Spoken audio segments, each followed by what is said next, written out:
රජතුමාගේ ආරාධනයේ යුතුව රජතුමා දැකීම සඳහා එන ගමන ආරම්භ කරා.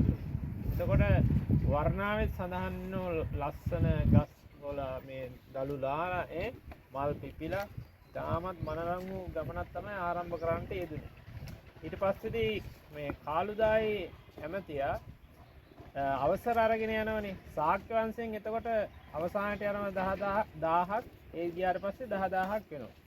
ශාක්‍ය වංශේ 10000ම පැවිදි වෙලා රහත් භාවය ලබා ගන්නවා. ඊට පස්සේදී ඉන්දියාවෙනුත් 10000ක් එකතු වෙලා තමයි 20000ක් මහරහතන් වහන්සේලා එකතු වෙන්නේ. මේ 20000ක් මහරහතන් වහන්සේලා වඩින බව පළමුවෙන්ම ඇවිල්ලා දැන්නුවේ කාළුදායි රහතන් වහන්සේ.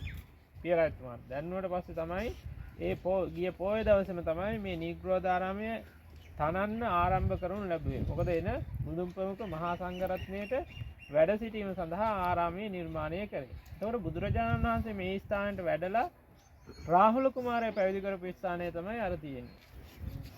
රාහුල කුමාරයා පැවිදි කරපු ස්ථානය. එතකොට දැන් ওই පිංගුතුන්ට පුළුවන් වටියක් ගිහිල්ලා මේ ස්ථානය වන්දනාමාන කරගෙන අතෙන්ටත් ගිහිල්ලා එතනත් බලලා ඊට පස්සේ බස් එකට යනවා.